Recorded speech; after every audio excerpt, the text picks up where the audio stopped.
Yo guys, and what's up? I just finished watching the Eurogamer live stream. It just ended like literally 2 minutes ago the time I'm making this video. They discussed so much information that hasn't been released yet, and tons of questions were announced, so I'm going to do this in like a 2 or 3 video section. In this first video, I'm going to be discussing the things that I found really cool and really important with the alpha release, and also the time frame in which they are going to be releasing. Before I get to what the release time frame is, I'm going to be discussing the information that I found important.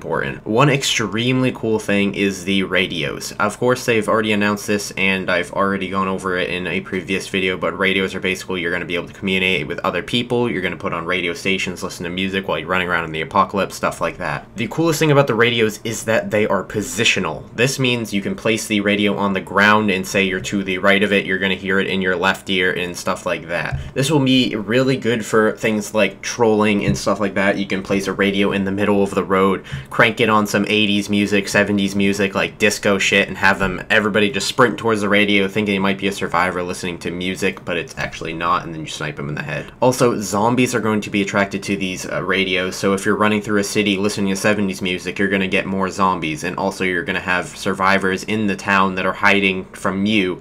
They're going to hear your music, and they're going to know where you are. The coolest thing that I think I'm going to be doing with the radio is obviously placing it in the middle of the street for bait, and possibly placing it on the outside of the city and having as many zombies run towards it, and then just huck a grenade right inside the group and take out as many as possible. The next coolest thing that I thought was how you could actually wipe out a population of zombies in a town. So basically there's going to be a varying number of zombies that could spawn in a town. Say if it's a large city, there's going to be a shit ton of zombies. If it's a small city, there's not going to be that many zombies. But essentially you can kill all these zombies, but the problem is, if you kill all these zombies, there actually is wandering hordes down roads similar to games like State of Decay that will randomly come into your town and stuff like that. If you have it wiped out, you're still not going to be safe from the apocalypse. A common question that was asked about this was basically, what about the people that are just going to clear out an entire city and stay inside it? That's the whole thing with the horde that comes in, but say you're inside a building, camping it out, and none of the zombies see you. Basically, they're going to have like a data value, so if you're sitting still for a really long time, an even bigger horde is going to come through the city, and the chances of you surviving are going to be slim, so you have to actually move around a lot more and not stick in a city for too long. The next thing is the animations. Obviously, they don't exactly have them tuned out 100% yet. Like if a zombie hits you, it might not have the animation happen for the zombie, and you'll make like a kind of pushed back animation, but they also made things much more fluid, less mechanical, like how you would Volt in like Arma 2. It was the stupidest thing ever. You'd like kick your feet up and move at 2 miles an hour.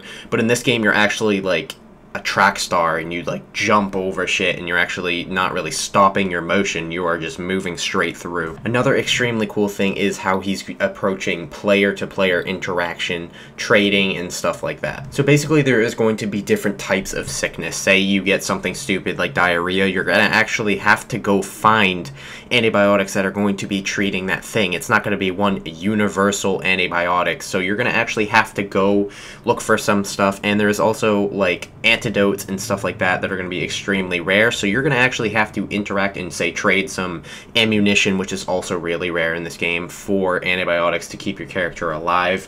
Of course, you can probably just shoot the person and steal their shit, and that's where the douchebags come into play. Another really cool thing about this is they actually plan on doing some kind of animation for trading. Instead of like dropping your weapon on the ground and he drops their weapon on the ground, then you have that awkward moment where you're like back to back, like trying to pick up each other's items in a trade. They were not sure if they're going to do like a UI window where you drag and drop, click ready, and then you swap items or anything like that. They actually want to possibly do an animation where you hold out a can of beans, he holds out a soda, and then you like grab and just run away from each other, kind of like how an actual human interaction would go. So basically the release window for the game is within the next week. Seeing as it is June 23rd, that means it is going to be released by the end of June, like they said. This is not an estimate, this is straight from the horse's mouth. He says he wants it out within a week because they need a lot more feedback. They're at that point in the game where they just need people to test it, and they have a very limited number of people in their department that tests and stuff like that. So